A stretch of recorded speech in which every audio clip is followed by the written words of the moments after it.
Bertahun-tahun kalau kita ngebahas tentang ngerakit PC atau beli PC build up, itu secara prosesor yang selalu disebut-sebut adalah ya Core i7, Core i5, dan kalau kelas budget Core i3 paling banter. Tapi tahu nggak sih, kalau sebenarnya masih ada kelas CPU di bawah Core i3 loh.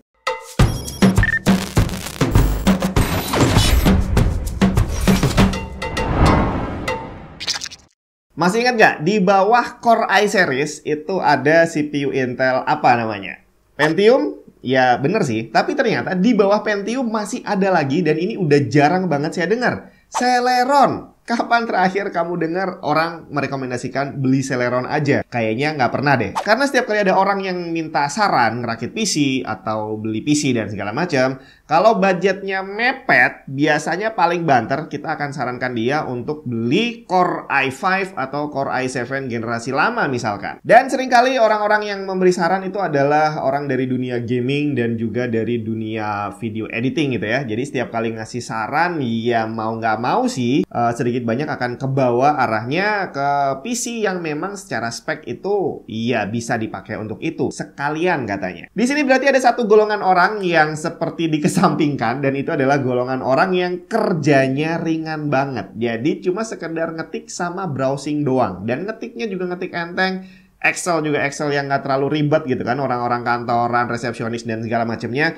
dimana pekerjaannya ya memang cuma itu. Dan kalau kamu sarankan untuk dia beli PC Core i series apapun itu, kayaknya terlalu overkill deh ya. Dan yang saya rasakan juga sepertinya sama. Jadi PC yang saya pakai di sini itu terlalu overkill untuk pekerjaan saya setiap hari yang hanya ngetik dan browsing. Sampai akhirnya saya pengen nyobain kalau pakai Celeron itu masih sanggup atau enggak. Secara kalau kita bicara konsumsi daya listrik itu bedanya jauh banget. Kalau kamu pakai PC gaming dalam kondisi dipakai ngetik itu mungkin bisa habis sekitar 100-an watt gitu ya. Tapi kalau pakai mini PC kayak gini dan pakai Celeron, ini udah pasti listriknya jauh lebih irit. Jadi kalau cuma pakai kerja, ya kamu bakal menghemat uang jauh lebih banyak. Di samping harga mini PC-nya yang juga lebih murah. Nah, di sini saya pengen nyobain satu mini PC.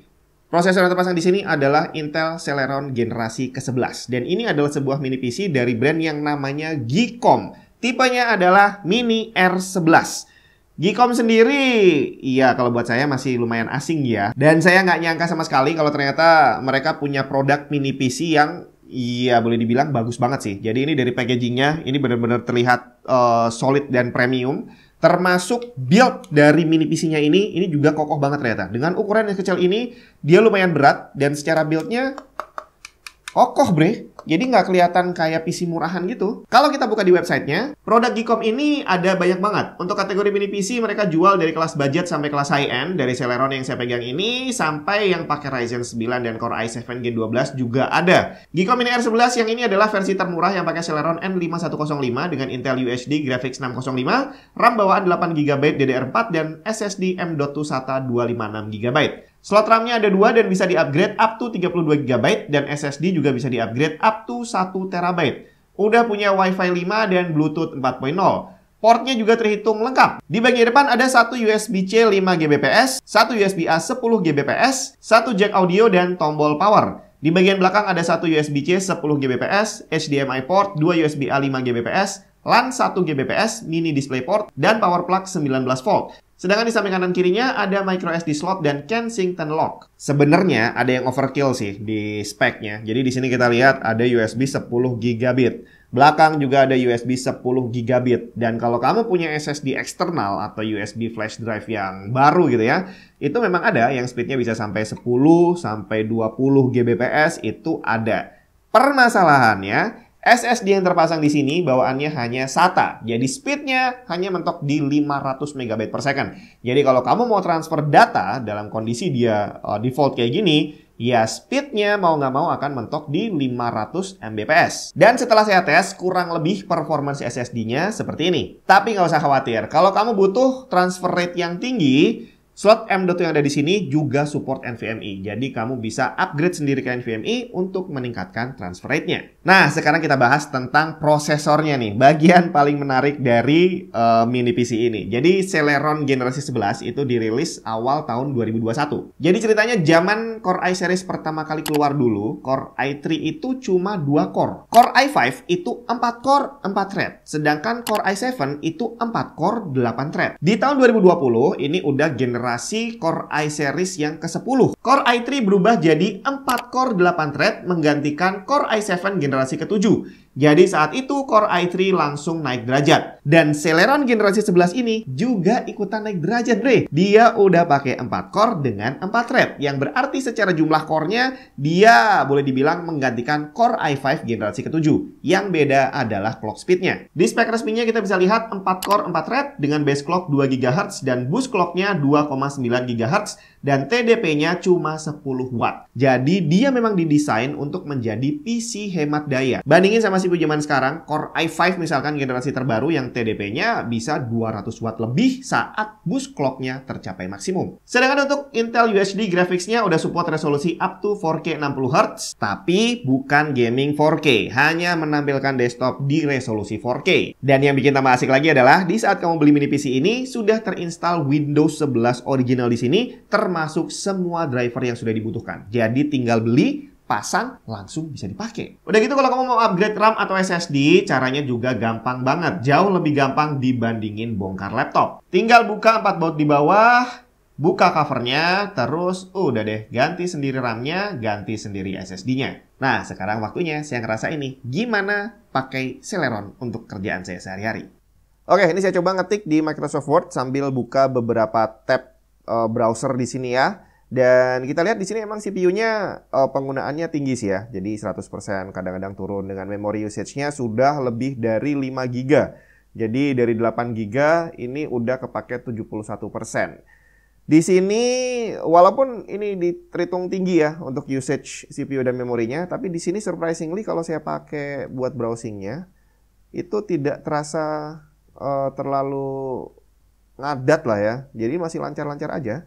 Jadi kalau kamu nggak ngelihat bahwa dia usage-nya tinggi, ya nggak nyadar juga bahwa ternyata dia masih bisa berfungsi dengan normal nih. Coba nih, Nvidia to introduce Ada Lovelace successor in 2025. Buset, bentar lagi udah munculnya. Nah, ini waktu kita buka tab baru, di sini memang 100% untuk CPU-nya. Tapi di sini, di browsernya, ini masih lancar banget. Kita masih bisa baca. Terus kita bisa coba sekalian ngetik Nvidia akan mengeluarkan GPU baru seri 5000. Oke, ini juga terhitung lancar-lancar aja sih. Jadi ternyata dengan Celeron N5105 dan RAM yang cuma 8 GB ini bawaannya, kita bisa masih bisa pakai kerja dengan sangat nyaman ini kalau saya bilang. Karena experience ini, browsing dan segala macamnya itu masih bisa lancar lah ya. Jadi nggak ada kendala sama sekali. Ini loading ini ya loading internetnya aja ya kurang kenceng. Nah, tapi ini di sini dia, nah kalau udah kebuka semua, CPU usage-nya udah langsung turun nih. Jadi 16%, 9%. Iya, ternyata yang saya pikir bakal terasa lemot, dipakai buat pekerjaan seperti ini ternyata masih cukup lancar loh ya. Oke, sekarang kita coba untuk ngegame. Walaupun ya nggak usah terlalu berharap. Saya sendiri juga nggak berharap dia bisa dipakai ngegame karena memang secara spesifikasi nggak kuat. Tapi buat yang penasaran, ini saya kasih tunjuk seperti apa. Cuma main Dota doang yang seharusnya nggak terlalu berat. Ini udah bisa dilihat loadingnya aja lama sekali.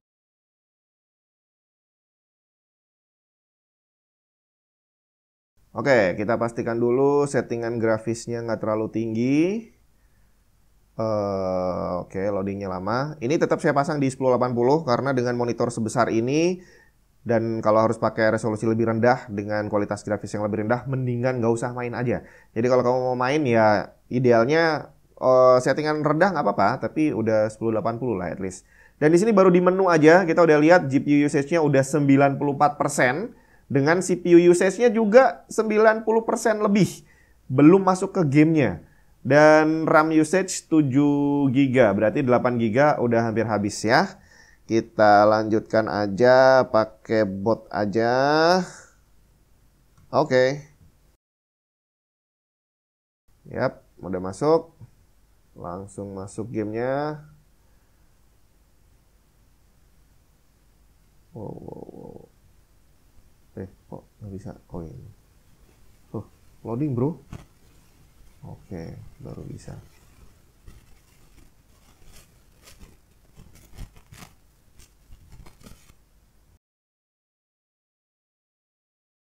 Oke, bisa masuk. Tapi lama sekali. Dengan gambar yang juga jelek lah pastinya. Dan di sini aja kita udah lihat ini belum mulai main gamenya ya. Ini FPS-nya udah di bawah 30.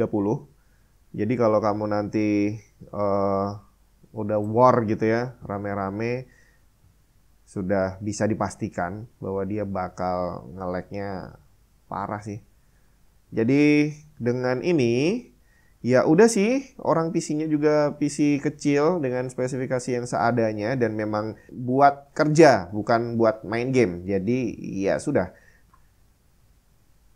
Nah, kalau kita lihat tadi penggunaan RAM-nya memang udah mepet 8 GB. Dan dari yang saya bahas sebelumnya, bahwa kalau kita lihat RAM itu masih sisa, ternyata sebenarnya nggak sisa. Sebenarnya dia udah dialihkan ke storage drive dengan adanya fitur memory swap. Jadi akhirnya saya putuskan untuk menambah RAM-nya jadi 16 GB. Di sini saya pakai Topso yang harganya cuma 200.000 lebih dikit. Kemarin saya udah browsing lihat harga-harga second gitu ya, 200.000, ternyata dapat second. Tapi Topso bisa dapat baru, bre. Secara kualitas, karena saya udah ngetes beberapa SSD Topso dan bagus, termasuk ada satu PC di sini yang udah pakai RAM-nya Topso, jadi ya udahlah saya beli aja sekalian. Dan ternyata saya tidak menyesal. Dengan upgrade 16 GB, rasanya jadi lebih smooth dari sebelumnya. Saya sendiri cukup kaget bahwa ternyata saya pakai PC yang downgrade-nya jauh banget dibandingin PC yang saya pakai setiap hari, tapi rasanya untuk pekerjaan saya yang cuma ngetik dan browsing, ya masih bisa ditolerir lah ya. Kalau dibilang lebih lemot memang iya, pasti iya. Karena sebelumnya kan memang spek gaming banget dan overkill lah kalau untuk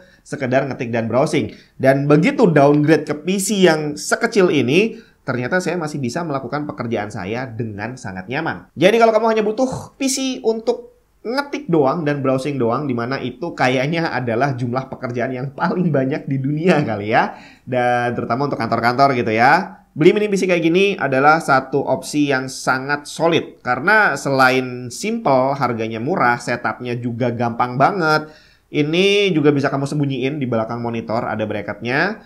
Ya, kamu bisa dapat PC yang bisa berfungsi dengan sangat normal untuk pekerjaan kamu setiap hari, ditambah setup meja kamu bakal terlihat sangat rapi. Kalau kamu tertarik, Geekom ini tadi udah kamu lihat di websitenya, ada banyak banget tipenya, dan kalau yang termurah ini yang Celeron harganya masih di bawah 2 juta sih, jadi masih sangat affordable untuk kantor, sekolah-sekolah, dan sejenisnya. Dan kalau kamu tertarik, kamu bisa cek aja linknya ada di bawah.